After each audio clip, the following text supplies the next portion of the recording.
ওং অজ্ঞানতিমিরান্ধস্য জ্ঞানাঞ্জন শালাকয়া চক্ষুरुन्मीलितं येन তস্मै শ্রী গুরবে নমঃ। শ্রীচৈতন্য মনোভীষ্টং স্থাপিतं যেন ভূতলে স্বয়ং রূপং কদাময়ং দদাতি পদান্তিকম। নম ওং বিষ্ণুপদায় কৃষ্ণপৃষ্ঠায় ভূতলে শ্রীমতে জয় পতাকা স্বামিনীতি নামিনে। নমো আচার্য পদায় হিতাই কৃপা প্রদায়িনে গৌরকথা ধামোদায় নাগর গ্রাম তারিণে। নমো ওং বিষ্ণু পদায় কৃষ্ণ পৃষ্ঠায় ভূতলে শ্রীমতে ভক্তি বেদান্ত স্বামিনীতি নামিনে। নমস্তে সরস্বতী দেবী গৌরবাণী প্রচারিণে নির্বিশেষ শূন্যবাদী পাশ্চাত্য দেশ তারিণে। নমো মহাবদান্নায় কৃষ্ণ প্রেম প্রদায়তে কৃষ্ণায় কৃষ্ণ চৈতন্য নাম্নে গৌরতিষ্যে নমঃ। বাঞ্ছাকল্পতরুভ্যশ্চ কৃপা সিন্ধুভ্যো এব চ পতিতানাং পাবনেভ্যো বৈষ্ণবেভ্যো নমো নমঃ। হে কৃষ্ণ করুণা সিন্ধু দীনবন্ধু জগৎপতে গোপেশ গোপিকা কান্ত রাধা কান্ত নমঃস্তুতে। তপ্ত কাঞ্চন গৌরাঙ্গী রাধে বৃন্দাবনেশ্বরী বৃষভানুসুতে দেবী প্রণমামি হরিপ্রিয়ে। নীলাচল নিবাসায় নিত্যায় পরমাত্মনে বলভদ্র সুভদ্রাভ্যাং জগন্নাথায় তে নমঃ। বৃন্দা ওই তুলসী দেব্যই প্রিয়া ওই কেশবস্য চ বিষ্ণু ভক্তি প্রদে দেবী সত্যবতৈ নমো নমঃ। জয় শ্রী কৃষ্ণ চৈতন্য প্রভু নিত্যানন্দ শ্রী অদ্বৈত গদাধর শ্রীবাসাদি গৌর ভক্ত বৃন্দ। হরে কৃষ্ণ কৃষ্ণ কৃষ্ণ হরে হরে হরে রাম রাম রাম হরে হরে। হরে কৃষ্ণ। হরে কৃষ্ণ। লাবণ্য মাতাজি। হরে কৃষ্ণ প্রভু, প্রণাম। প্রভু, 12 পেজে শুদ্ধ ভক্তি সুদুর্লভ, ওখান থেকে পড়বো? হ্যাঁ। ঠিক আছে।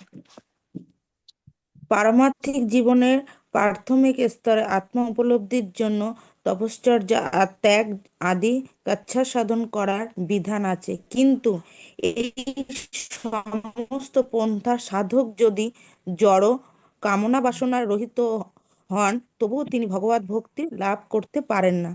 স্বাধীনভাবে ভক্তি যোগের যুক্ত হওয়ার চেষ্টা করাও আশাপ্রদ আশাপ্রদ নয়, কারণ কৃষ্ণ ভক্তি অত্যন্ত দুর্লভ।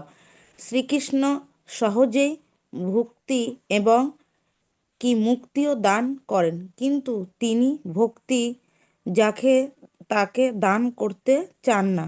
ভক্তি কেবল শুদ্ধ ভক্তের কৃপার প্রভাবে লাভ হয়।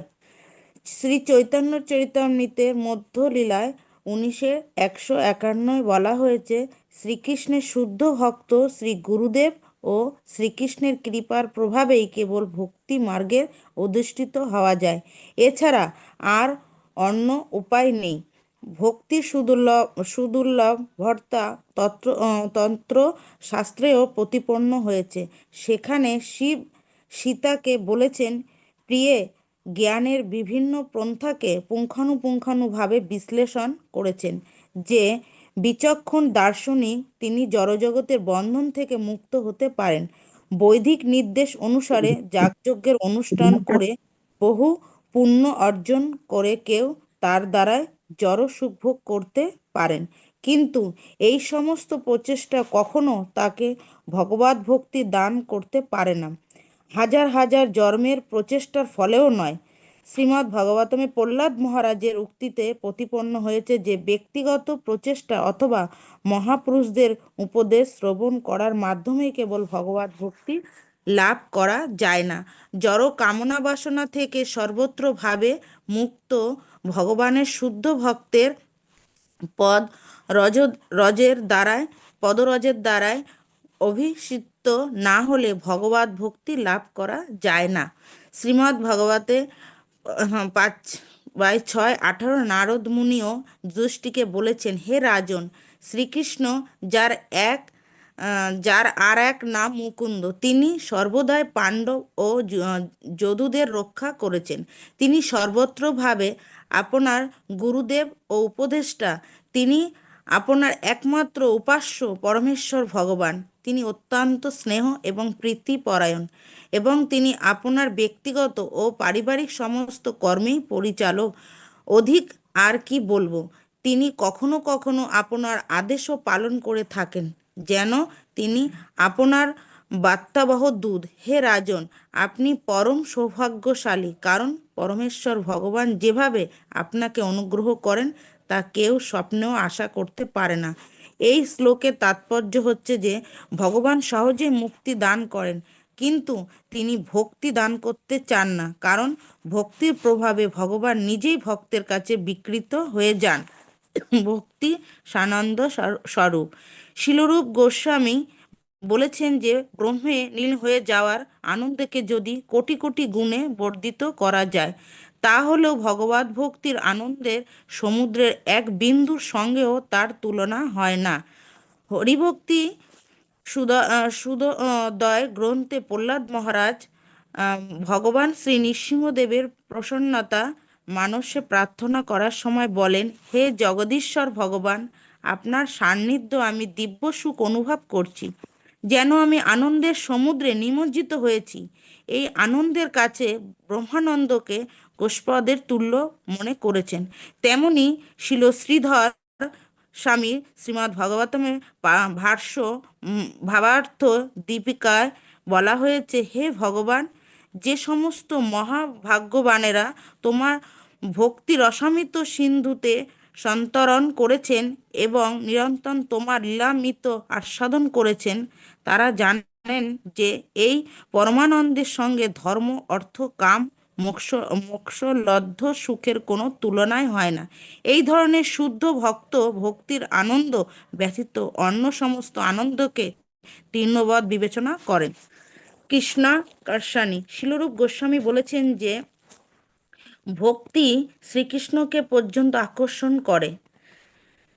শ্রীকৃষ্ণ সকলকে আকর্ষণ করে, কিন্তু ভক্তি শ্রীকৃষ্ণকেও আকর্ষণ করেন। ভক্তির চরম প্রতীক হচ্ছে শ্রীমতী রাধারানী। শ্রীকৃষ্ণকে বলা হয় মদন মোহন, অর্থাৎ তার রূপ এতই মনোহর যে তা কোটি কোটি কন্দবকেও মোহিত করেন, কিন্তু শ্রীমতী রাধারানীর রূপ এতই চিত্রাকর্ষক যে তিনি শ্রীকৃষ্ণকে পর্যন্ত আকর্ষণ করেন। তাই ভক্তরা তাকে মদন মোহন মোহিনী বলে সম্বোধন করেন। ভগবত ভক্তির আচরণ করার অর্থ হচ্ছে শ্রীমতী রাধারানীর পদাঙ্ক অনুসরণ করা। তাই বৃন্দাবনে ভক্তরা শ্রীমতী রাধারানীর আশ্রয় গ্রহণ করেন, যাতে তাদের ভক্তি সার্থক হয়। পক্ষান্তরে বলা যায়, ভক্তি কোনো জড়জাগতিক কর্ম নয়, তা সরাসরিভাবে রাধারানীর পরিচালনাধীন। ভগবদ্গীতায় প্রতিপন্ন হয়েছে যে যারা মহাত্মা, তারা সরাসরিভাবে দৈবী প্রকৃতি অর্থাৎ ভগবানের অন্তরঙ্গা শক্তি শ্রীমতী রাধারানীর আশ্রিত। সুতরাং সরাসরিভাবে ভগবানের অন্তরঙ্গা শক্তির পরিচালনাধীন হওয়ার ফলে ভগবত ভক্তি শ্রীকৃষ্ণকে পর্যন্ত আকর্ষণ করে। শ্রীকৃষ্ণ স্বয়ং শ্রীমদ্ ভাগবতমে 11/10-20 এই সত্যকে স্বীকার করে বলেছেন, হে উদ্ধব, ভক্তের প্রবল ভক্তি যেভাবে আমাকে আকর্ষণ করে, যোগ, সাংখ্য, ধর্ম, বেদ অধ্যয়ন, তপ, ত্যাগ, দান আদি পুণ্যকর্ম তা করতে পারে না। ভক্তের ভক্তির দ্বারাই শ্রীকৃষ্ণকে কিভাবে আকৃষ্ট হন তা শ্রীমদ্ ভাগবতমে 17/10, 48 আর 49 নারদ মুনি বর্ণনা করেছেন। মহারাজ যুধিষ্ঠির যেভাবে প্রহ্লাদ মহারাজের গুণগান করেছিলেন তা নারদ মুনি বর্ণনা করেছেন। ভক্ত সর্বদাই অন্য ভক্তের কার্যকলাপের প্রশংসা করেন। যুধিষ্ঠির মহারাজ প্রহ্লাদ মহারাজের গুণাবলীর মহিমা কীর্তন করেছিলেন। শুদ্ধ ভক্তের এটি একটি লক্ষণ। শুদ্ধ ভক্ত কখনোই নিজেকে মহান বলে মনে করেন না। তিনি সবসময় মনে করেন যে অন্য ভক্তেরা তার থেকে অনেক উন্নত। যুধিষ্ঠির মহারাজ মনে করেছিলেন প্রহ্লাদ মহারাজ ভগবানের যথাযথ ভক্ত, আমি কিছুই নয়। তিনি যখন এইভাবে ভাবছিলেন, তখন নারদ মুনি তাকে বললেন, হে মহারাজ যুধিষ্ঠির, এই জগতে তোমরা পাণ্ডবরাই যথাযথ ভাগ্যবান। পরমেশ্বর ভগবান এই পৃথিবীতে অবতরণ করেছেন এবং তোমাদের সঙ্গে তিনি একজন সাধারণ মানুষের মতো ব্যবহার করেছেন। তিনি সর্বদাই সব অবস্থায় তোমাদের সঙ্গে সঙ্গে থাকতেন। তিনি যদিও অন্য সকলের কাছে আত্মগোপন করে থাকেন, তবুও তিনি তোমাদের সঙ্গে বসবাস করেন। অন্যরা বুঝতে পারেন না যে তিনি হচ্ছেন পরমেশ্বর ভগবান, কিন্তু তোমাদের সঙ্গে তিনি ভ্রাতু বস্ত্র বসবাস করেন। তিনি তোমাদের সঙ্গে বন্ধুর মতন আচরণ করেন এবং কখনো আবার তোমাদের বার্তাবহ দূতও হন। তাই নিশ্চিতভাবে জেনে রাখো যে এই জগতে তোমাদের থেকে ভাগ্যবান আর কেউ নাই। ভগবদ্গীতায় শ্রীকৃষ্ণ যখন তার বিশ্বরূপ প্রদর্শন করেন, অর্জুন তখন প্রার্থনা করেন, হে কৃষ্ণ, আমি তোমাকে আমার মাতুল পুত্র বলে মনে করতাম, তাই নানাভাবে আমি তোমার প্রতি অশ্রদ্ধা প্রদর্শন করেছি। আমি তোমাকে হে কৃষ্ণ, হে সখে বলে সম্বোধন করেছি, কিন্তু তুমি এতই মহৎ যে তুমি যে পরমেশ্বর ভগবান তা আমাকে বুঝতে দাওনি। সুতরাং এটি হচ্ছে পাণ্ডবদের সৌভাগ্য। শ্রীকৃষ্ণ যদিও পরমেশ্বর ভগবান, সমগ্র বিশ্ব চরাচরে অধীশ্বর, তবুও তিনি পাণ্ডবদের ভক্তিতে আকৃষ্ট হয়ে, তাদের সখ্য ও প্রীতির দ্বারা আকৃষ্ট হয়ে তাদের সঙ্গে বাস করতেন। ভগবত ভক্তির মাহাত্ম্য এটি প্রমাণ, তা পরমেশ্বর ভগবানকে আকৃষ্ট করতে পারে। মহান ভগবান মহান, কিন্তু ভক্তির ভগবানের থেকেও মহত্তর, কেননা তা তাকেও আকর্ষণ করে। যারা কৃষ্ণ ভাবনাময় ভগবত সেবায় যুক্ত হয়নি, তারা কখনোই ভগবত সেবার মাহাত্ম্য উপলব্ধি করতে পারে না। হরি হরি বল। অনেক ধন্যবাদ মাতাজিকে। এরপরে কি পড়তে চান? তো আমরা এই শুদ্ধ ভক্তির লক্ষণ আমরা কমপ্লিট করেছি আজকে। তো কে কি বুঝতে পারলেন, কার কোন বিষয়টা ভালো লাগলো বা কোনো জায়গায় বুঝতে অসুবিধা, সেটা বলতে পারেন, তাহলে আমরা নাহলে নেক্সট আমরা এগোবো।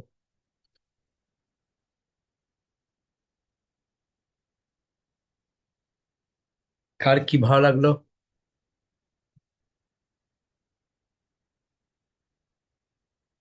ওকে, তো একটা জিনিস আমাদের ক্লিয়ার করে দিল, সেটা হচ্ছে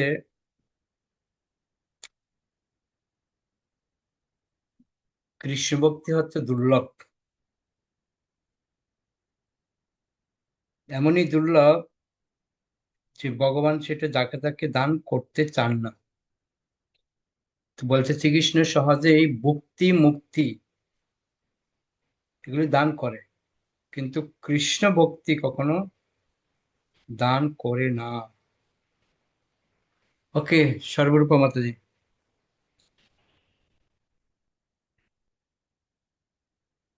হরে কৃষ্ণ প্রভু, প্রণাম প্রভু। আমার এই জায়গাটা খুব ভালো লেগেছে। মানে শ্রীকৃষ্ণ সকলকে আকর্ষণ করেন, কিন্তু ভক্তি শ্রীকৃষ্ণকে আকর্ষণ করে। আমরা যদি ভক্তি করি তাইলে এই ভক্তিটাই কৃষ্ণকে আকর্ষণ করে, কিন্তু কৃষ্ণ সবাইকে আকর্ষণ করে, পৃথিবীর সবাইকে। কিন্তু ভক্তি করলে ভক্তিটাই কৃষ্ণকে আকর্ষণ করে। ওই কথাটাই খুব ভালো লাগে। হরে হরে বল।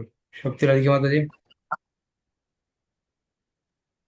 হরে কৃষ্ণ প্রভু, প্রণাম। তো আমার খুব ভালো লেগেছে ওই কৃষ্ণ আকর্ষণীতেই, ওই প্যারাগ্রাফটাতে যেখানে শ্রীমদ্ ভাগবতমে নারদ মুনি বর্ণনা করছেন। তখন মহারাজ যুধিষ্ঠির খুব প্রহ্লাদ মহারাজের গুণগান করছেন, তখন নারদ মুনি বললেন যে ভক্তরা সর্বদাই অন্য ভক্তের কার্যকলাপের প্রশংসা করেন।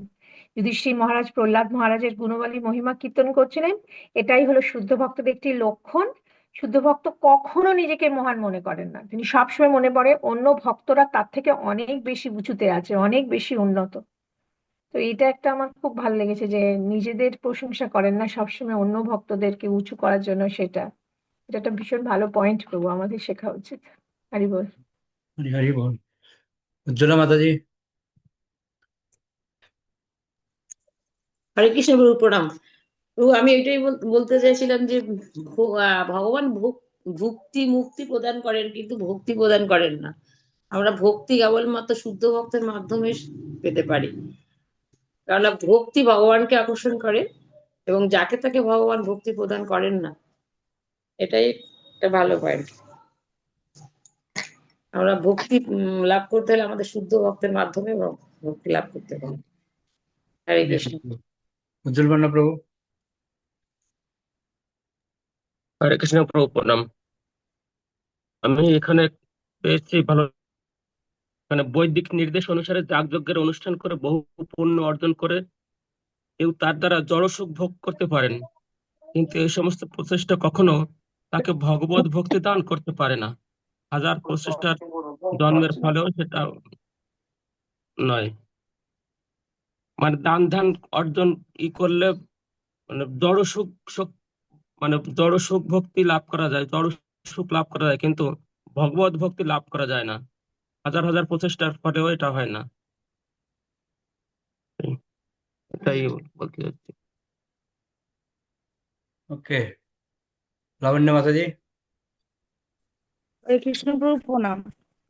প্রভু, শুদ্ধ ভক্ত কখনোই নিজেকে মহান বলে বিবেচনা করে না। এটা হলো, তিনি সবসময় মনে করেন যে আমার থেকে অন্য ভক্তরা উন্নত। এই জায়গাটা ভালো লেগেছে। আর একটা হলো যে ভগবত ভক্তির আচরণ করা, অর্থাৎ শ্রীমতী রাধারানীর আমাদের পদাঙ্ক অনুসরণ করতে হবে। যেরকম ভক্তির সার্থক হয়, রাধারানীর পদাঙ্ক অনুসরণ বা আশ্রয় গ্রহণ করতে হবে। এই জায়গাটা প্রভু আমার ভালো লেগেছে, এই দুটো জায়গা। ওকে, রাধা হরিমণি মাতাজি। হরে কৃষ্ণ। প্রভু, এখানে যে বলছে ভগবান সহজে মুক্তি দান করেন, তাহলে কোন মুক্তির কথা বলা হচ্ছে প্রভু? এখানে কোন মুক্তিটা উনি পাঁচটা সহজে দান মুক্তি, করেন? পাঁচটা মুক্তি। পাঁচটাই? পাঁচটা যে মুক্তি আছে, পাঁচটা মুক্তি ভক্ত কোনোটাই চান না তো। পাঁচটা মুক্তি তো বৈকুণ্ঠ পর্যন্ত, এরপর নেই তো, গোলক বৃন্দাবনে তো মুক্তি নেই। ভক্ত মুক্তি চান না, কোনোটাই চান না। ভক্তি যদি পায় তাহলে মুক্তির কি দরকার? ওকে, দেখেন না উপরে লেখা আছে, দেখুন, শুদ্ধ ভক্তি সুদুর্লভর উপরে নারদ পঞ্চরাত্রে বর্ণিত হয়েছে যে যার হৃদয়ে অল্প একটু ভক্তির উদয় হয়েছে তিনি ধর্ম, অর্থ, কাম অথবা 5 রকমের মুক্তির আনন্দের কোনো পরোয়া করেন না। ধর্ম, অর্থ, কাম অথবা মুক্তিজনিত যে সুখ তা শুদ্ধ ভক্তের হৃদয়ে প্রবেশ করতে সাহস করে না। বুঝতে পারলেন? এখানে আমাদের একটু ক্লিয়ার করে দিয়েছেন 5 প্রকারের মুক্তি, একদম মেনশন করে দিয়েছে 5 প্রকারের মুক্তি। ক্লিয়ার?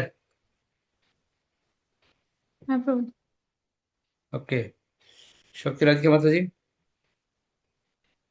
তো আমার আরেকটা খুব ভালো লাগলো, কৃষ্ণ আকর্ষণীর একটা বড় এক্সাম্পল এখানে আমরা পাচ্ছি যে কৃষ্ণ কারুর ভক্তিতে আকর্ষিত হয়ে যায়, যেমনি এই পাণ্ডবদের এত আকর্ষিত হয়েছিল, তাদের সখ্য প্রীতির দ্বারা এত আকৃষ্ট যে তাদের সঙ্গে অনেক দিন বাস করেছিলেন। এটাই আমার কাছে খুব ভালো লাগলো মাতাজি। প্রভু, হরে কৃষ্ণ।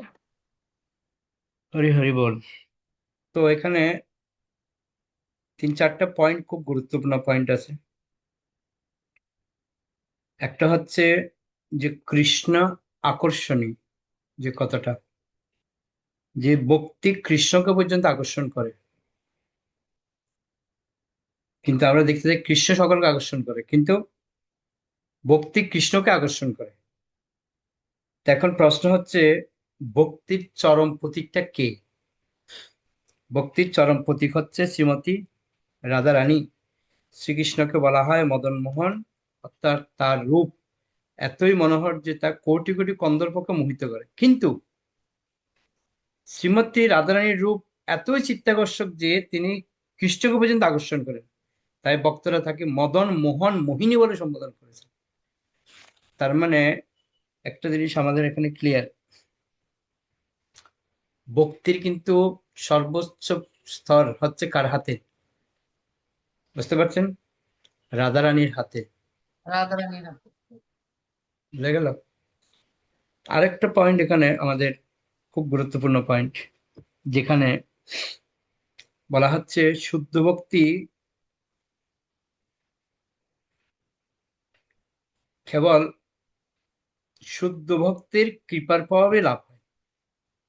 আমরা যতই বলি না কেন আমরা ভক্তি লাভ করেছি বা করব, যতই আমরা বলি না কেন, কিন্তু এখানে একটা জিনিস ক্লিয়ার করেছে কিন্তু, সেটা হচ্ছে শ্রী চৈতন্য চরিতামৃত মধ্যলীলা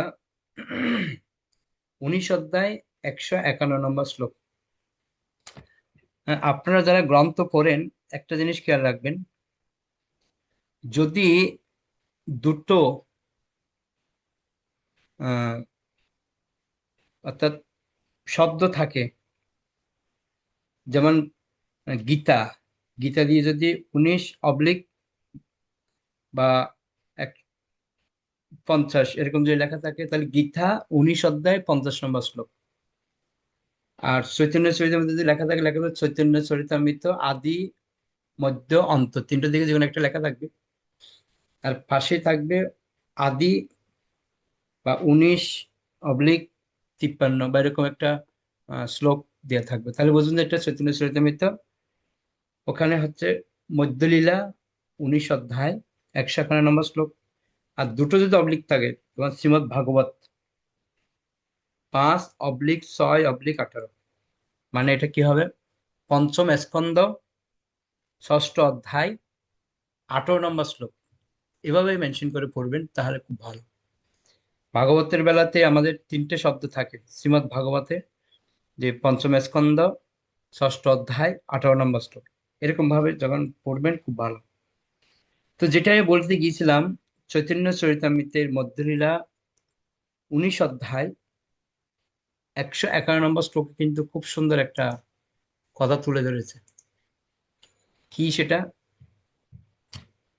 বলা হচ্ছে, ব্রহ্মাণ্ড ভ্রমিতে কোনো ভাগ্যবান জীব গুরু কৃষ্ণ প্রসাদে পায় ভক্তিলতা বীজ। এই একটা কথা কিন্তু আমাদের জীবনকে পুরো পরিবর্তন করে দিয়েছে। এই একটা কথা, কি সেটা? না, শ্রীকৃষ্ণের শুদ্ধ ভক্ত শ্রী গুরুদেব ও শ্রীকৃষ্ণের কৃপার প্রভাবেই কেবল ভক্তি মার্গে অধিষ্ঠিত হওয়া যায়, এছাড়া আর কোনো উপায় নেই। বুঝতে পারলেন তো? গুরু এবং কৃষ্ণের কৃপা বিনা কখনোই আমরা শুদ্ধ ভক্তি লাভ করতে পারি না। বুঝা গেল? আরেকটা যে শ্লোক আমরা সবসময় বলি, যস্যা দেবে পরা ভক্তির যথা দেবে তথা গুরু তস্যতে কথিত হেরতা প্রকাশন্তে মহাত্মা। যার প্রতি গুরু এবং কৃষ্ণের প্রতি যার ঐকান্তিক কৃপা লাভ হয়েছে, সেই একমাত্র ভক্তি মার্গে অধিষ্ঠিত হতে পারেন, অন্যথা সম্ভব নয়। বুঝতে পারলেন তো? ওকে, অনেক ধন্যবাদ। তা আমরা শুদ্ধ ভক্তির লক্ষণ মোটামুটি আমরা পড়েছি, আশা করি অনেকের অনেক আইডিয়া হয়েছে। তা আমরা এখন দ্বিতীয় অধ্যায়ে যাব, ভক্তির প্রথম পর্যায়, দ্বিতীয় অধ্যায়। তো দ্বিতীয় অধ্যায় কি পড়তে চান?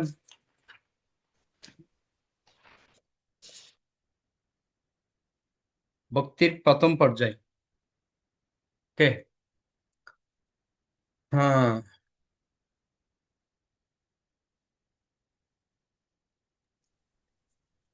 কি পড়তে চান? মেমোরাইজ প্রভু করবেন। আমি পড়বো। হ্যাঁ, পড়ুন উজ্জ্বল মাতাজি। শিল রূপ গোস্বামী ভক্তি রসায়ন সিন্ধুর গ্রন্থে ভগবত ভক্তিকে 3 শ্রেণীতে বিভক্ত করেছেন: সাধন ভক্তি, ভাব ভক্তি ও প্রেম ভক্তি। এই বিভাগ 3টি আবার কয়েকটি উপবিভাগে বিভক্ত হয়েছে। সাধারণত সাধন ভক্তির 2টি বৈশিষ্ট্য, ভাব ভক্তির 4টি বৈশিষ্ট্য এবং প্রেম ভক্তির 6টি বৈশিষ্ট্য। শিল রূপ গোস্বামী পরবর্তী অধ্যায়ে এই সমস্ত বৈশিষ্ট্যগুলি বিশ্লেষণ করেছেন। এই সম্পর্কে রূপ গোস্বামী বলেছেন যে ভগবত ভক্তি অনুশীলনে রত মানুষেরা তাদের ব্যক্তিগত রুচি অনুসারে ভগবত ভক্তির বিভিন্ন স্তরে অধিষ্ঠিত হন। তিনি বলেছেন যে ভক্তি সাধন পূর্ব জীবনের সাধারণ সাধনার অনুবর্তী রূপ ক্রমান্বয়ে চলতে থাকে। পূর্ব জীবনে যোগাযোগ না থাকলে ভগবত ভক্তি সাধনের ব্রতী হওয়া যায় না। উদাহরণস্বরূপ বলা যায়, যদি যদি এই জীবনে কিছুটা ভগবত ভক্তি অনুশীলন করে থাকেন, তার সাধনা পূর্ণ না হলেও যতটুকু অনুশীলন তিনি করেছেন তা ব্যর্থ হবে না। পরবর্তী জীবনে তিনি যখন আবার ভক্তির অনুশীলন করা শুরু করবেন, তখন পূর্ব জীবনে যে স্তরে তিনি শেষ করেছিলেন তারপর থেকে করবেন। এইভাবে ভক্তির সাধন নিরন্তর চলতে থাকে। কিন্তু কারো যদি এই রকম পূর্বলব্ধ সাধনা না থাকে এবং অকস্মাৎ কোনো শুদ্ধ ভক্তের উপদেশে রুচি হওয়ার ফলে ভক্তি মার্গ অঙ্গীকার করেন, তবে তিনিও এই পথে উন্নীত সাধন করতে পারেন। ভক্তি মার্গ অঙ্গীকার করেন, তবে তিনিও এই পথে উন্নীত সাধন করতে পারেন। ভগবদ গীতা ও শ্রীমদ্ ভাগবত প্রমুখ শাস্ত্রগ্রন্থে তত্ত্ব উপলব্ধি করার প্রতি যাদের স্বাভাবিক রুচি রয়েছে, তারা মনোধর্মী দার্শনিক ও তার্কিকদের থেকে অনেক সহজে ভক্তি মার্গ অবলম্বন করতে পারেন। এই মন্তব্যের সমর্থনে প্রাচীন মনীষীদের উক্ত অনেক প্রমাণ আছে। সেই সম্বন্ধে তারা বলেছেন, কোনো মানুষ তার যুক্তি ও সিদ্ধান্তের ভিত্তিতে কোনো মতবাদ প্রতিষ্ঠা করতে পারেন, কিন্তু তার থেকেও অধিক বুদ্ধিমত্তা সম্পন্ন কোনো তার্কিক এসে তার সেই মতবাদকে খণ্ডন করে অন্য আর একটি মতবাদ প্রতিষ্ঠা করতে পারেন। এইভাবে তর্কের মাধ্যমে কখনোই যথার্থ সিদ্ধান্তে উপনীত হওয়া যায় না। তাই শ্রীমদ্ ভাগবতে মহাজনদের পদাঙ্ক অনুসরণ করার নির্দেশ দেওয়া হয়েছে। ভক্তি রসায়ন সিন্ধু গ্রন্থে শিল রূপ গোস্বামী ভগবত ভক্তির যে শিক্ষা দিয়ে গেছেন, এখানে তারই সাধারণ বর্ণনা করা হয়েছে। পূর্বে ভগবত ভক্তির সাধন ভাব ও প্রেম এই ভগবত ভক্তির সাধন ভাব ও প্রেম এই তিনটি বিভাগে উল্লেখ করা হয়েছে। এখন শিল রূপ গোস্বামী সাধন ভক্তির বর্ণনা করছেন। সাধন ও অনুশীলনের অর্থ হচ্ছে কোনো বিশেষ কার্যে ইন্দ্রিয়গুলিকে ভগবান শ্রীকৃষ্ণের সেবায় নিযুক্ত করা। কতকগুলি ইন্দ্রিয় দিয়ে জ্ঞান অর্জন করা হয় এবং কতকগুলি ইন্দ্রিয় আবার চিন্তা, অনুভূতি ও ইচ্ছাকে কার্যকরী করে। তাই সাধন বলতে মন ও ইন্দ্রিয়গুলিকে কার্যকরীভাবে ভগবানের সেবায় নিযুক্ত করাকে বোঝানো হয়। এই সাধন কোনো অস্বাভাবিক বা কৃত্রিম গুণকে বিকশিত করার প্রক্রিয়া নয়। এই হচ্ছে জীবের স্বাভাবিক প্রবণতার বিকাশ। যেমন একটি শিশু হাঁটতে শেখে, এই যে হাঁটার যোগ্যতা এই স্বাভাবিকভাবে শিশুটির মধ্যে ছিল, তাই একটু প্রচেষ্টা বা সাধন করার ফলেই সে স্বচ্ছন্দে হাঁটতে শুরু করে। তেমনি পরমেশ্বর ভগবানকে ভক্তি করার বৃত্তি একটি জীবের মধ্যে স্বাভাবিকভাবেই রয়েছে। আদিবাসীদের মতো অসভ্য মানুষেরা যখন প্রকৃতিতে কোনো অদ্ভুত ঘটনা ঘটতে দেখে, তখন তারা তার প্রতি তাদের সশ্রদ্ধ প্রণাম না জানিয়ে পারে না। তারা তখন বুঝতে পারে যে কোনো কিছু বিস্ময়জনক প্রদর্শন বা কার্যের পশ্চাতে কিছু শ্রেষ্ঠ বস্তু রয়েছে। তাই এই ভাবনা জড় কলুষের দ্বারা কলুষিত জীবের মধ্যে যদিও সুপ্ত ভাবে রয়েছে, সমস্ত জীবের মধ্যে তা দেখতে পাওয়া যায়। জীবের চেতনা যখন জড় কলুষ থেকে মুক্ত হয়, সেই শুদ্ধ চেতনের বৃত্তিকেই বলা হয় কৃষ্ণ ভাবনামৃত বা ভগবত ভক্তি।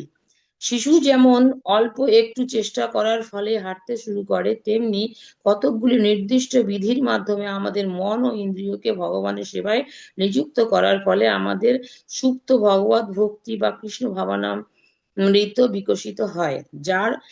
যার হাঁটবার যোগ্যতা নেই, সে শত চেষ্টা করেও হাঁটতে পারে না। তেমনি কেবল অনুশীলনের ফলেই কৃষ্ণ ভাবনামৃত বিকশিত হতে পারে না।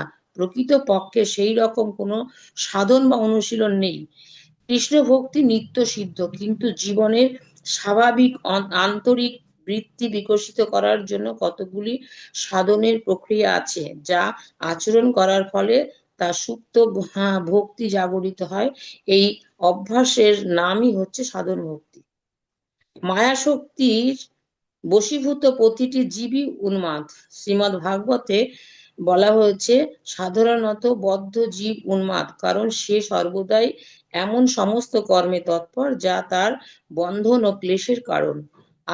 আত্মা তার স্বরূপে সৎ চিত ও আনন্দময়।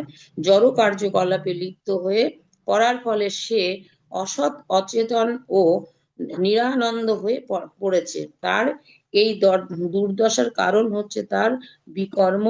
বিকর্ম মানে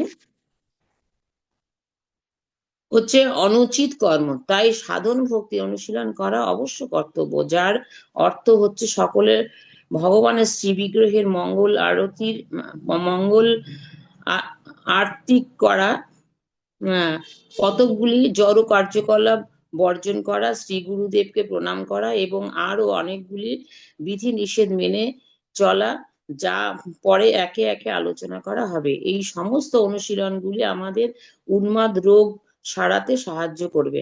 সমস্ত মনস্তাত্ত্বিক বিদেরা পরিচালনায় যেমন মানুষের মানসিক রোগের নিরাময় হয়, তেমনি সাধন ভক্তি অনুশীলন করার ফলে বদ্ধ জীবের ভবরোগ নামক উন্মাত্ততার নিরাময় হয়।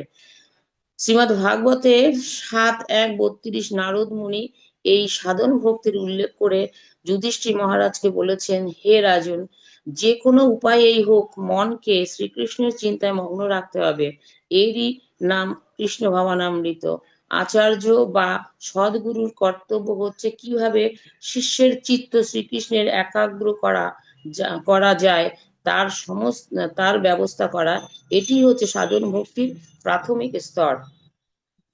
শ্রী চৈতন্য মহাপ্রভু এই উদ্দেশ্যে আমাদের এক প্রামাণিক কার্যক্রম দিয়ে গেছেন, যা হরে কৃষ্ণ মহামন্ত্র কীর্তনের উপর আশ্রিত। এই কীর্তন এমনই দিব্য শক্তি সম্পন্ন যে তা সাধন করার ফলে শ্রীকৃষ্ণের প্রতি তৎক্ষণাৎ আসক্তি জন্মায়। এর ফলে সাধন ভক্তি সূত্রপাত হয়। যে কোনো উপায়েই হোক না কেন মনকে শ্রীকৃষ্ণের নিবিষ্ট করতে হবে। সন্ত প্রবণ অবরীয় সন্ত প্রবর অম্বরীশ মহারাজ অত্যন্ত দায়িত্ব সম্পন্ন রাজা হওয়া সত্ত্বেও তার মনকে শ্রীকৃষ্ণে নিবিষ্ট করেছিলেন, এবং ঠিক তেমন ভাবেই যে কোনো মানুষ তার মনকে ভগবানের শ্রী পাদপদ্মে একাগ্র করার সাধনা করার ফলে অনায়াসেই তার স্বাভাবিক কৃষ্ণ ভাবনাকে পুনর্জাগরিত করতে পারেন। এই সাধন ভক্তিকে দুটি ভাগে ভাগ করা হয়। প্রথম স্তরে বৈধি নামক সাধন ভক্তিতে শ্রী গুরুদেবের আজ্ঞা অথবা শাস্ত্রের নির্দেশ অনুসারে বিভিন্ন বিধির আচরণ করা অবশ্য কর্তব্য। এই সম্বন্ধে কোনো তর্ক অথবা সেই আজ্ঞা প্রত্যাখ্যান করার কোনো প্রশ্নই উঠতে পারে না। এই সমস্ত বিধি নিষেধগুলি পালন করা অবশ্য কর্তব্য। সাধন ভক্তির অপর স্তরটিকে বলা হয় রাগানুগা ভক্তি। বৈধি ভক্তি আচরণ করার ফলে যখন শ্রীকৃষ্ণের প্রতি অনুরাগ জন্মায় এবং তার প্রতি আমাদের স্বাভাবিক প্রেমের প্রভাবে তার সেবা করার প্রবৃত্তি জন্মায়, তাকে বলা হয় রাগানুগা ভক্তি। যেমন ভক্তকে প্রতিদিন খুব সকালে উঠে ভগবানের আরতি করতে নির্দেশ দেওয়া হয়। প্রথম অনিচ্ছা সত্ত্বেও শ্রী গুরুদেবের আদেশ শিরোধার্য করে ভক্ত খুব সকালে উঠে ভগবানের আরতি করেন। এইভাবে ধীরে ধীরে ভগবানের প্রতি তার অনুরাগ বর্ধিত হয়। তিনি যখন এইভাবে অনুরক্ত হন, তখন আপনা থেকেই তিনি ভগবানের শ্রী বিগ্রহ সুন্দর করে সাজাতে চেষ্টা করেন, বিভিন্ন রকমের পোশাক তৈরি করেন এবং কিভাবে আরো ভালো করে ভগবানের সেবা করা যায় তার পরিকল্পনা করেন। এই স্তরের ভক্তি যদিও সাধনের অন্তর্গত, এই ভক্তি স্বতঃস্ফূর্ত অনুরাগজাত। এইভাবে সাধন ভক্তিকে দুটি ভাগে ভাগ করা যায়, বৈধি এবং রাগানুগা। বৈদিক ভক্তির ব্যাখ্যা করে শিলরূপ গোস্বামী বলেছেন, রাগ অথবা স্বতঃস্ফূর্ত প্রেমের দ্বারা অনুপ্রাণিত না হয়ে যখন কেবল গুরুদেবের আদেশ অথবা শাস্ত্রের নির্দেশ অনুসারে ভগবত সেবা হয়, এই বাধ্যবাধকতামূলক ভগবত সেবাকে বৈদিক ভক্তি বলা হয়। শ্রীমদ্ ভাগবতে 2:1-5 ছিল, সুখদেব গোস্বামী যখন মুমূর্ষু মহারাজ পরীক্ষিতকে তার কর্তব্য সম্বন্ধে উপদেশ দিয়েছিলেন, তখন এই বৈদিক ভক্তির তত্ত্ব বর্ণিত হয়েছে। মহারাজ পরীক্ষিত তার মৃত্যুর ঠিক 1 সপ্তাহ পূর্বে ছিল সুখদেব গোস্বামীর দর্শন লাভ করেন। তখন মহারাজ পরীক্ষিত মৃত্যুর পূর্বে কি করা কর্তব্য সে বিষয়ে চিন্তিত ছিলেন। সেই সময় অনেক মুনি ঋষি সেখানে সমবেত হয়েছিলেন, কিন্তু তারা কেউই তাকে উপযুক্ত উপদেশ দিতে পারেননি। ছিল সুখদেব গোস্বামী এসে তাকে নির্দেশ দিলেন, হে রাজন, যদি আপনি নির্ভয়ে মৃত্যুর সম্মুখীন হতে চান তাহলে এখনই পরমেশ্বর ভগবান শ্রীকৃষ্ণের মহিমা শ্রবণ, গুণকীর্তন এবং লীলা স্মরণ করতে শুরু করুন। কেউ যদি ভগবানের দিব্য নাম সমন্বিত হরে কৃষ্ণ মহামন্ত্র শ্রবণ কীর্তন করতে শুরু করেন এবং সর্বদাই পরমেশ্বর ভগবান শ্রীকৃষ্ণকে স্মরণ করেন, তাহলে তার আর মৃত্যু ভয় থাকে না। শিল সুখদেব গোস্বামী বলেছেন যে পরমেশ্বর ভগবান হচ্ছেন শ্রীকৃষ্ণ, তাই তিনি মহারাজ পরীক্ষিতকে সর্বক্ষণ শ্রীকৃষ্ণের কথা শ্রবণ করার পরামর্শ দিয়েছিলেন। তিনি বিভিন্ন দেব দেবীর কথা শ্রবণ বা কীর্তন করার নির্দেশ দেননি। মায়াবাদীরা, নির্বিশেষবাদীরা বলে যে যে কোনো দেব দেবীর নাম কীর্তন করা যেতে পারে এবং তার ফল একই হবে, কিন্তু প্রকৃতপক্ষে তা সত্য নয়। শ্রীমদ্ ভাগবতে প্রামাণিক নির্দেশ হচ্ছে কেবল পরমেশ্বর ভগবান বিষ্ণু বা শ্রীকৃষ্ণেরই নাম শ্রবণ কীর্তন করা কর্তব্য। তাই সুখদেব গোস্বামী পরীক্ষিত মহারাজকে নির্দেশ দিয়েছেন, নির্ভয়ে মৃত্যুকে বরণ করতে হলে যে কোনো উপায় হোক পরমেশ্বর ভগবান শ্রীকৃষ্ণের নাম স্মরণ, তার গুণকীর্তন এবং তার লীলা স্মরণ করতে হবে। তিনি উল্লেখ করেছেন যে পরমেশ্বর ভগবান হচ্ছেন সর্বাত্মা। সর্বাত্মা কথাটির অর্থ হচ্ছে সকলের পরমাত্মা। শ্রীকৃষ্ণকে ঈশ্বর বলেও বর্ণনা করা হয়েছে, অর্থাৎ তিনি হচ্ছেন সেই পরম নিয়ন্তা, যিনি সকলের হৃদয়ে বিরাজ করে সকলকে পরিচালিত করেছেন। তাই আমরা যদি কোনো মতে শ্রীকৃষ্ণের প্রতি অনুরক্ত হতে পারি তাহলে তিনি আমাদের সমস্ত ভয় থেকে মুক্ত করবেন।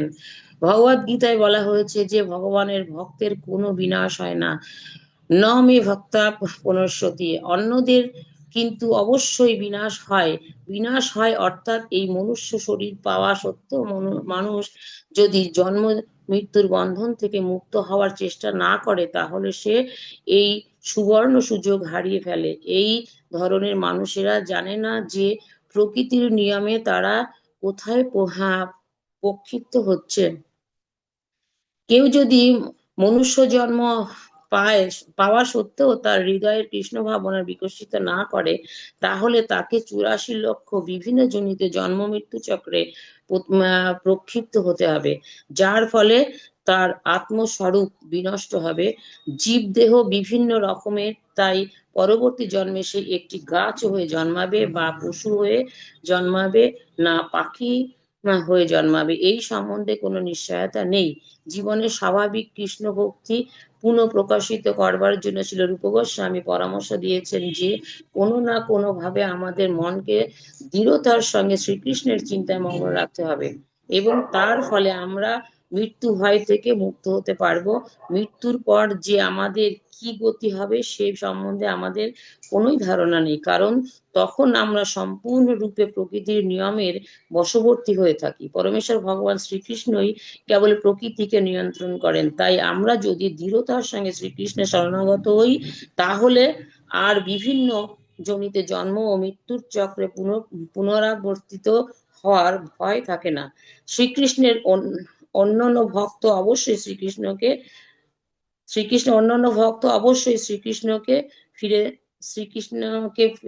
কৃষ্ণলোকে ফিরে যাবেন। ভগবদ গীতায় পরমেশ্বর ভগবান শ্রীকৃষ্ণ বারবার আমাদের সেই আশ্বাস দিয়ে গেছেন। পদ্মপুরাণে এই পন্থা অবলম্বন করার নির্দেশ দেওয়া হয়েছে। সেখানে বলা হয়েছে নিরন্তর ভগবান শ্রী বিষ্ণুর স্মরণ করা কর্তব্য। এইভাবে নিরন্তর ভগবানকে স্মরণ করাকে ধ্যান বলা হয়। শাস্ত্রের বিধান হচ্ছে যে মনকে শ্রী বিষ্ণুতে একাগ্র করা ধ্যান করার কর্তব্য। পদ্মপুরাণে নির্দেশ দেওয়া হয়েছে যে ধ্যানের মাধ্যমে মনকে শ্রী বিষ্ণুতে নিবেশিত করা উচিত, যাতে ক্ষণিকের জন্য আমরা তাকে ভুলে না যাই। চেতনার এই অবস্থাকে বলা হয় সমাধি। আমাদের জীবনের কার্যকলাপকে এমনই ভাবে পরিচালিত করার চেষ্টা করতে হবে যাতে আমরা সর্বক্ষণ শ্রী বিষ্ণু বা শ্রীকৃষ্ণকে স্মরণ করতে পারি। এরই নাম কৃষ্ণ ভবনামৃত। ধ্যান চতুর্ভুজ শ্রী বিষ্ণুকেই করা হোক বা দ্বিভুজ শ্রীকৃষ্ণকেই করা হোক, তা একই কথা। পদ্মপুরাণে বলা হয়েছে যেভাবেই হোক না কেন সর্বদা শ্রী বিষ্ণুর চিন্তা করতে হবে, কোনো পরিস্থিতিতেই যেন তাকে আমরা ভুলে না যাই। সমস্ত শাস্ত্রীয় বিধানের জন্য এটাই হচ্ছে মূল বিধান। যখন কোনো কর্ম করার নির্দেশ দেওয়া হয় তখন তার সঙ্গে কিছু নিষেধও থাকে। যখন শ্রী বিষ্ণুকে নিরন্তর স্মরণ করার নির্দেশ দেওয়া হচ্ছে তখন তার সঙ্গে এই নিষেধটিও নির্দেশিত হচ্ছে, যেন কখনো আমরা তাকে ভুলে না যাই। সমস্ত শাস্ত্রীয় বিধিনিষেধ সম্পূর্ণভাবে এই বিধিনিষেধের অন্তর্ভুক্ত। এই বিধি সমস্ত বর্ণ এবং আশ্রমের প্রতি প্রযোজ্য। বর্ণ চারটি, যথা ব্রাহ্মণ, ক্ষত্রিয়, বৈশ্য ও শূদ্র। আশ্রম ও চারটি, যথা ব্রহ্মচর্য, গার্হস্থ্য, বানপ্রস্থ, সন্ন্যাস। বিধিগুলি কেবল ব্রহ্মচারীদেরই পালনীয় নয়, সেগুলি সকলেরই আচরণীয়। কেউ ব্রহ্মচারী হোক বা সন্ন্যাসী হোক, কনিষ্ঠ সাধক হোক বা উত্তম সাধক হোক, তাতে কিছু যায় আসে না। পরমেশ্বর ভগবানকে নিরন্তর স্মরণ এবং ক্ষণিকের জন্য তাকে ভুলে না যাওয়া, এই নির্দেশ অনুসরণ করা সকলেরই অবশ্য কর্তব্য। যদি এই বিধিটি পালন করা হয় তাহলে অন্য সমস্ত বিধিনিষেধগুলিকে এই মুখ্য সিদ্ধান্তের সহকারী বা সেবক বলে বিবেচনা করা উচিত। বিধিনিষেধ ও তাদের ফলসমূহ শ্রীমদ্ ভাগবতে 11 স্কন্ধে 11:5-2-3 বর্ণিত হয়েছে। নব যোগেন্দ্র অন্যতম চমস মুনি মহারাজ নিমিকে উপদেশ দেন যে, হে রাজন, ব্রাহ্মণাদি 4 বর্ণ পরমেশ্বর ভগবানের বিরাট রূপের বিভিন্ন অঙ্গ থেকে প্রকাশিত হয়েছে। তার মস্তক থেকে ব্রাহ্মণ, বাহু থেকে ক্ষত্রিয়, উদর থেকে বৈশ্য ও চরণ থেকে শূদ্র উৎপন্ন হয়েছে। ব্রহ্মচর্য, গার্হস্থ্য, বানপ্রস্থ এবং সন্ন্যাস, এই আশ্রম 4টি তাদের সঙ্গেই উদ্ভূত হয়েছে। এই বর্ণ ও আশ্রমের বিভাগ গুণ অনুসারে হয়ে থাকে। ভগবদ গীতায় প্রতিপন্ন হয়েছে যে ভগবান নিজেই গুণ ও কর্ম অনুসারে 4টি বর্ণ ও 4টি আশ্রম সৃষ্টি করেছেন। শরীরের বিভিন্ন অঙ্গ যেমন ভিন্ন ভিন্ন কার্য করে, তেমনি গুণ ও কর্ম অনুসারে বিভিন্ন বর্ণ আশ্রমের ও ভিন্ন ভিন্ন কার্যকলাপ রয়েছে। এই সমস্ত কার্যকলাপের চরম লক্ষ্য হচ্ছে পরমেশ্বর ভগবান শ্রীকৃষ্ণের সন্তুষ্টি বিধান করা। ভগবদ গীতায় প্রতিপন্ন হয়েছে ভগবানই পরম ভোক্তা। সুতরাং বর্ণ আশ্রম নির্বিশেষে সমস্ত কার্যকলাপের মাধ্যমে তার সন্তুষ্টি বিধান করাই সকলের পরম কর্তব্য। শ্রীমদ্ ভাগবতেও সেই তত্ত্ব প্রতিপন্ন করে বলা হয়েছে, সকলেরই উচিত তার কর্তব্য কর্ম করা, কিন্তু কর্তব্য কর্মের পূর্ণতা নির্ভর করে ভগবানকে কতটা সন্তুষ্ট করা গেছে তার উপরে। এইভাবে নির্দেশ দেওয়া হয়েছে যে স্বীয় বর্ণ ও আশ্রম অনুসারে কর্ম করে পরমেশ্বর ভগবানের সন্তুষ্টি বিধান করা উচিত। তা না হলে নিম্নতর পশুজনিতে অধঃপতিত হতে হবে। হরি হরি বল। হরে অনেক কৃষ্ণ। ধন্যবাদ। হ্যাঁ, আমরা অনেকখানি এগিয়ে গেছি আরো অনেকটা রয়েছে। আগামীকাল। ওকে, খুব সুন্দর সুন্দর পয়েন্ট আমরা পেয়েছি। কে কি বুঝতে পেরেছেন শুনি একটু। অনেক পয়েন্ট, ভালো ভালো পয়েন্ট এখানে তুলে ধরেছে রূপ গোস্বামী আমাদের জন্য। সুনির্মলা মাতাজি।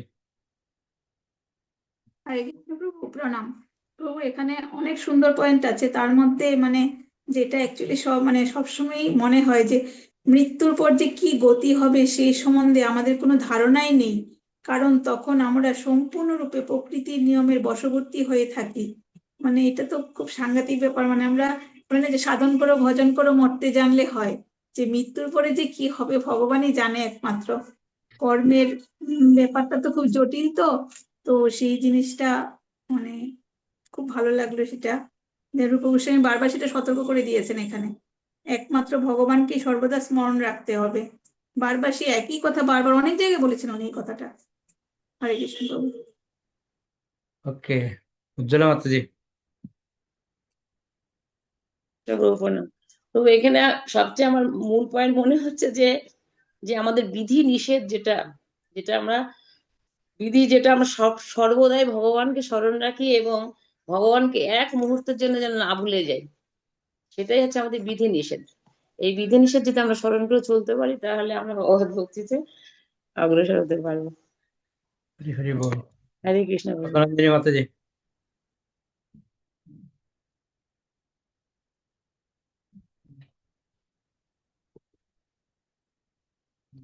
উজ্জ্বল বর্ণ প্রভু।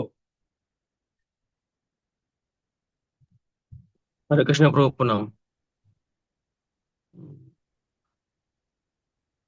এখানে আমার প্রথম প্যারাতেই একটা জিনিস ভ্যালু আছে, কেউ যদি জীবনে কিছুটা ভগবত ভক্তি অনুশীলন করে থাকেন, তারা তার সাধনা পূর্ণ না হলেও যতটুকু অনুশীলন তিনি করেছেন তা ব্যর্থ হবে না। পরবর্তী জীবনে তিনি যখন আবার ভক্তির অনুশীলন শুরু করবেন, তখন পূর্ব জীবনে যে স্তরে তিনি শেষ করেছিলেন তারপর থেকে শুরু করবেন। ওকে, মানে এখানে বলতে চাইছেন ভগবত ভক্ত তারা যদি কোনো প্রকারে মানে ভক্তি মার্গ থেকে স্খলিত হন এবং তারা দেহ ত্যাগ করেন, তারা পরবর্তী জন্মে সেখান থেকে আবার শুরু করবেন। এটাই আমার লেগেছে। আর একটা কথা এখানে লেগেছেন, জীবের চেতনা যতক্ষণ কলুষমুক্ত হয়, সেই শুদ্ধ চেতনের বৃত্তিকেই বলা হয় কৃষ্ণ ভবনামৃত বা ভগবত ভক্তি। এটা। ওকে, সদানন্দিনী মাতাজি।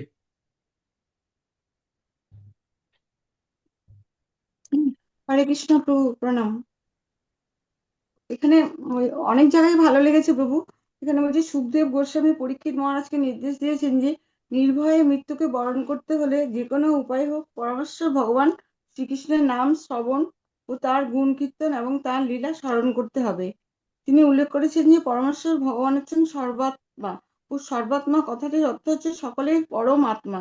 শ্রীকৃষ্ণকে ঈশ্বর বলেও বর্ণনা করা হয়েছে, অর্থাৎ তিনি হচ্ছেন সেই পরম নিয়ন্তা যিনি সকলের হৃদয়ে বিরাজ করে সকলকেই পরিচালনা করেন। তাই আমরা যদি কোনো মতে শ্রীকৃষ্ণের প্রতি অনুরক্ত হতে পারি, তাহলে আমরা আমাদের সমস্ত ভয় থেকে আমাদের ভয় থেকে মুক্ত করবেন। ভগবদ গীতায় বলা হয়েছে যে ভগবান ভক্তের কখনো বিনাশ হয় না, ন মে ভক্ত প্রণশ্যতি। অন্যদের কিন্তু অবশ্যই বিনাশ হয়। বিনাশ হয় অর্থাৎ এই মনুষ্য শরীর পাওয়া সত্ত্বেও মানুষ যদি জন্ম মৃত্যু বন্ধন থেকে মুক্ত হওয়ার চেষ্টা না করে, তাহলে সেই সুবর্ণ সুযোগ হারিয়ে ফেলে। তো অনেক জায়গায় ভালো লেগেছে, সব জায়গায় একই কথা বলেছে যে ভগবানের নামটা স্মরণ করতে সবসময়। হরে কৃষ্ণ প্রণাম। ওকে, লাবণ্য মাতাজি। হরে কৃষ্ণ প্রভু প্রণাম। যে প্রভু এই জায়গাটা ভালো লেগেছে যে গুরুদেবের আদেশ আমাদের শিরোধার্য করতে হবে। যে গুরুদেব যে আমাদের আদেশ দিয়েছে, দীক্ষার সময় আমাদের বলেছে চার নিয়ম পালন করা, তারপর 16 মালা দেওয়া, এখানে আমাদের যে সকালবেলা উঠে ভগবানের আরতি করা, এগুলো আমাদের আস্তে আস্তে এগুলো আমাদের বর্ধিত করতে হবে। ধীরে ধীরে ভগবানের প্রতি আমাদের অনুরাগ জন্মাতে হবে। তারপরে আমাদের ভগবানের সেবা করতে হবে, সুন্দরভাবে সাজানো, ভগবানের জন্য পোশাক ভালো রন্ধন করা, এগুলো আমার খুব ভালো লেগেছে এখানে। এভাবে আমাদের ভগবানের উপর আমাদের ভক্তি তাহলে বর্ধিত হবে। হরি হরি বল। রত্না মাতাজি।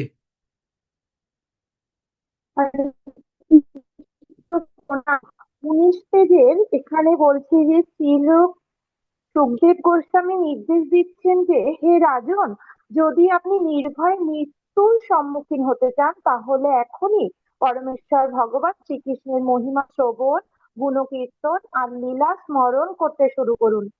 তাই বলছে যে যদি আমরা ভগবানের দিব্য নাম সমন্বিত হরে কৃষ্ণ মহামন্ত্র শ্রবণ ও কীর্তন করতে শুরু করি, তাহলে পরমেশ্বর ভগবান শ্রীকৃষ্ণকে স্মরণ করলে তারপর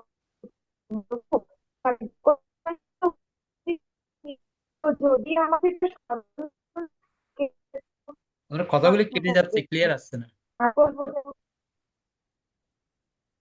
বলছি হরে কৃষ্ণ প্রভু, যদি আমরা সবসময় কীর্তন করতে থাকি তাহলে মৃত্যু ভয়টা আমরা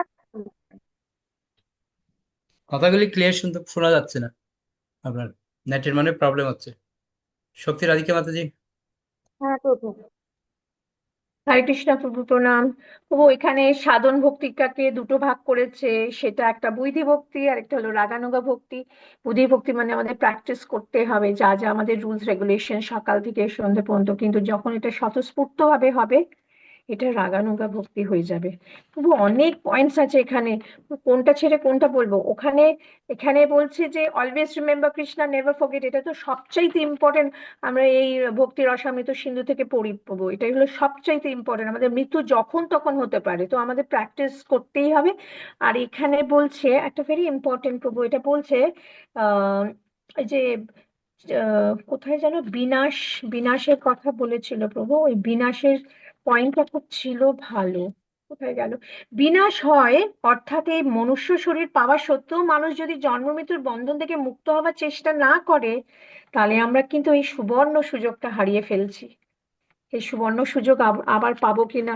তাই জন্য রূপ গোস্বামীর যেটা আসল, যেটা যে আমাদের সবসময় স্মরণ করতে হবে, সবসময় শ্রীকৃষ্ণের চিন্তায় মগ্ন রাখতেই হবে, তাহলে কিন্তু আমাদের মৃত্যু ভয় থেকে আমরা মুক্ত হব। এটা আমার কাছে ভীষণ ইম্পর্টেন্ট লাগলো। হরে কৃষ্ণ প্রভু। ওকে, অনেক ধন্যবাদ। সুনির্মলা মাতাজি। হরে কৃষ্ণ প্রভু। প্রভু এখানে যে আরেকটা জিনিস বলেছে যেটা ভেরি ভেরি ইম্পর্টেন্ট, আজকে সকালবেলা ক্লাসের মধ্যে সেটা আলোচনা হয়েছিল, যে মায়া শক্তির কথা, যে মায়া যে কত প্রবল সেটার কথা বলা হয়েছে। এবং বলা হয়েছে যে শুদ্ধ ভক্তরা সবসময় সেই মায়াদেবীকে প্রচন্ড ভয়, মানে সবসময় তারা ভয়ে ভয়ে থাকেন। এই যে মায়া শক্তির বশীভূত হয়ে প্রত্যেকটা জীবে প্রায় উন্মাদ, সেই কথাটা লিখেছেন। এবং সেটা বলা হয়েছে যে সেই উন্মাদনাটা একমাত্র নিরাময় হবে শুধুমাত্র মানে উন্মাদনা নিরাময় হবে শুধুমাত্র সাধন ভক্তি অনুশীলনের মাধ্যমে। আর গুরুদেবের যে কার্যকলাপ যেগুলো দিয়েছেন গুরুদেব, যেই মতো নির্দেশ করেন সেই মতো পালন করলে একমাত্র মায়ার প্রভাব থেকে আমরা মুক্ত হতে পারবো। এবং বলছি যে প্রতিটা জীবই মায়ের কারণে সেই উন্মাদ, সেই জিনিসটা খুব ভালো লেগেছে প্রভু। হরে কৃষ্ণ। হরি হরি বল। আমাদের অনেক টাইম হয়ে গেছে অলরেডি, আমরা শেষ প্রান্তে চলে আসছি। তো একটা জিনিস এখানে আমাদের খুব ক্লিয়ার করেছে, আমরা যদি ভগবত ভক্তি ঠিক মতো না করি, তাহলে আমাদের বারবার জন্ম মৃত্যুর চক্রে আমাদেরকে ঘুরতে হবে। তো একটা শ্লোক আছে যে পুনরপি মরণাং পুনরপি জননাং পুনরপি জননী জঠরে শয়নাং ইহ সংসারে বহু দুস্তারে কৃপয়া পারে পাহি মুরারে। অর্থাৎ আবার মৃত্যু, আবার জন্ম, আবার মায়ের গর্ভে শয়ন করা, এই সংসার অতি দুর্লভ সমুদ্র। হে মুরারি, তোমার অপার কৃপায় আমাকে উদ্ধার করো। তো আমরা ভগবানের কাছে সবসময় বলেছি এটা, যে আমি আর এই সংসারে আসতেই চাই না, এত কষ্টের মধ্যে, যেভাবে হোক আমাকে আপনি উদ্ধার করুন।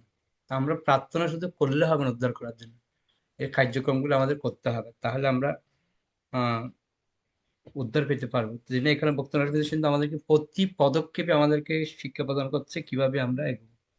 ওকে, আমাদের অলরেডি টাইম শেষ, 1 মিনিট টাইম আছে। তো আমরা বৈষ্ণব প্রণাম করে শেষ করবো, আগামীকাল আবার দেখা হবে। বাঞ্ছা কল্পতরুভ্যশ্চ কৃপা সিন্ধুভ্যেব চ পতিতানাং পাবনেভ্যো বৈষ্ণবেভ্যো নমো নমঃ। আনন্দে বৈষ্ণব বৃন্দ কি জয়। নিতাই গৌর প্রেমানন্দে। হরি হরি বল।